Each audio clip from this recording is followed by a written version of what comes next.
Letterman, everybody.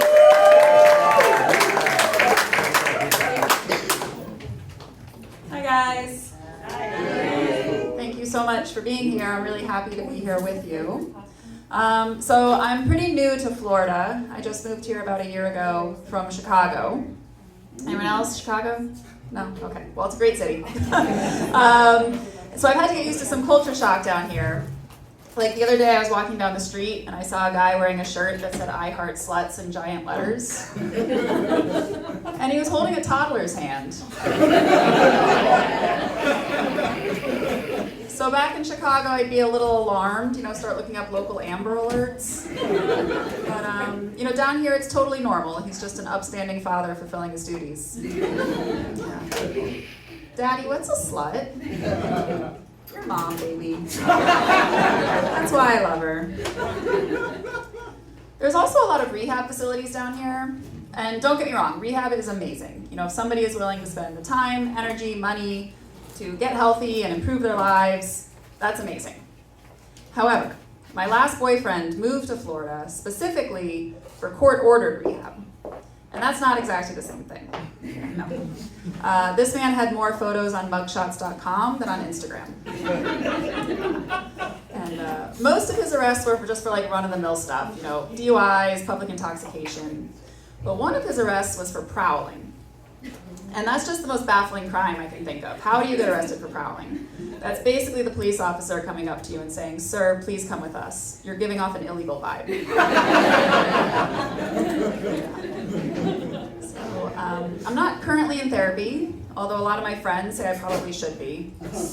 Have you ever noticed it's your most fucked up train wreck friends who push therapy on you the hardest? I love my therapist. I've been seeing her for years. I'll get you a referral. I'm like, no, thank you. That's not a glowing endorsement. I was in therapy for a very long time, though. I gave it, a fair shot. I tried lots of different types of therapy: CBT, ACT, EMDR. But it wasn't until I found THC, LSD, and MDMA that things started. So things are looking up now. You have to be careful with your drugs nowadays, though. The fentanyl situation is getting scary. Test your stuff, know what you're getting. But I have to say, I did try fentanyl once, and it did live up to the hype. I paid $600 for the best nap of my life. And I know that you're probably thinking $600 sounds like a lot for a shot of fentanyl, but it did come with a free abortion. So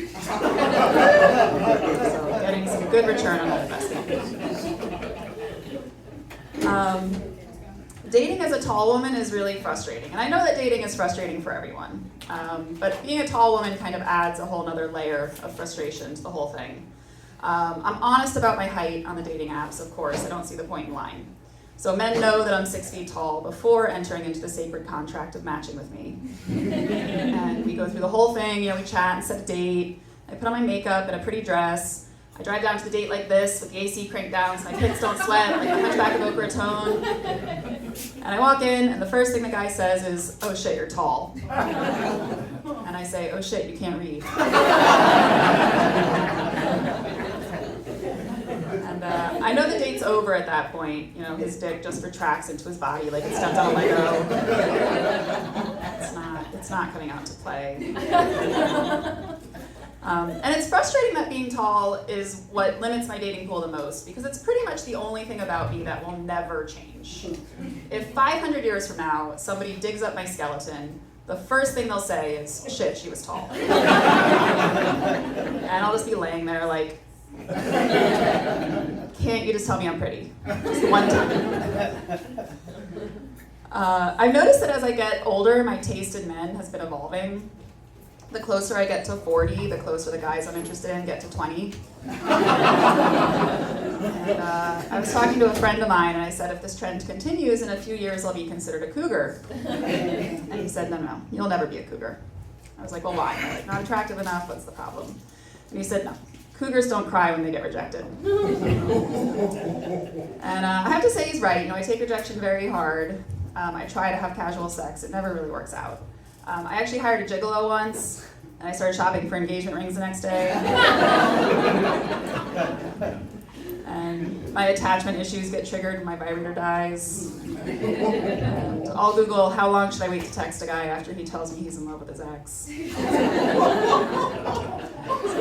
it's rough. It's rough. But I'm actually celebrating a sobriety milestone today. Thank you. Thank you, yes. It's been 1 month since my last fuckboy. And fuckboys have a bad reputation, but you have to give them some credit. They do fulfill a vital service in society. Who here has an iPhone? Sure, at least a few of you have an iPhone, yes. So if you're not aware, your iPhone has a feature called the SOS feature, where if you hit the button 5 times, it automatically calls 911 for you. I feel like your vibrator should have the same function, but instead of calling 911, it calls an emergency fuckboy service. Ma'am, hello? Yes, we just received notice that this vibrator has been used 5 times today. Is there an emergency? Oh, you're 37, single, and ovulating? Okay, yes, that's an emergency. We have a bald skateboarder with stick and poke tattoos on his way to you right now. Just hang tight. Help is on the way. It'll be okay. I was actually getting a little worried about my behavior around sex. So I looked online and I found a quiz that you can take that tells you whether or not you're a sex addict. But I think the best indication of whether you're a sex addict is how turned on you get by answering the questions. Do you engage in risky sexual behavior? I was like, well, yeah. Thank you for asking. Do thoughts of sex distract you from your work or studies? Well, yeah, on the good days. Yeah, sure. And is your idea of an ideal Saturday night getting spit roasted at an orgy? And I'm like, yeah, how does this thing know all my kinks? It's an oddly specific case. I actually realized recently that having sex when you're in a relationship versus having sex when you're single is like the difference between being a rich drug addict and a poor drug addict. It's like when you're in a relationship, you're having sex in every room of the house, multiple times a day, like let's invite the neighbors, you're not worried about running out. Then suddenly you're single, your body goes into withdrawal, like a diabetic going into insulin shock. You try to space out your hookup so you don't run out. But you get desperate and end up booty calling next week's guy on a Sunday afternoon. You're like, well shit, I was saving him. Now what? So then you just say yes to things just because they're available, like girls. Yeah, I'll try girls. Don't think it'll do much, but it can't hurt to try. And then the next thing you know, you're a heroin addict.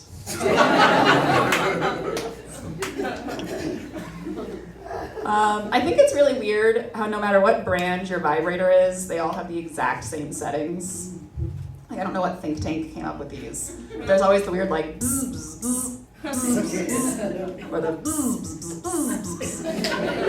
and nobody is using those settings. There's only one setting that any woman, or man, I suppose, needs on their vibrator, and that is the 3rd setting. So you turn the vibrator on, bzz, bzz, bzz. That's the only one it needs. The only one it needs. But sometimes you hit the button by accident, you get the bzz, bzz, bzz. So you gotta keep hitting the button to get back to the good one, like you're scrolling through daytime television. You pass by all these soap operas, and you're like, who is watching these? Who is this made for? I just want Judge Judy. That's all I do. Anyway, that's what I think about now when I masturbate, because I can't fantasize about men anymore. It's too dangerous. So I just write jokes about masturbating while I'm masturbating. And then I think I should write this down and say it in public. To you nice people.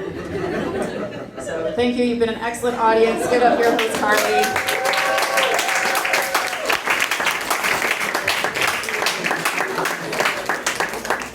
One more time for Erica, keep it going!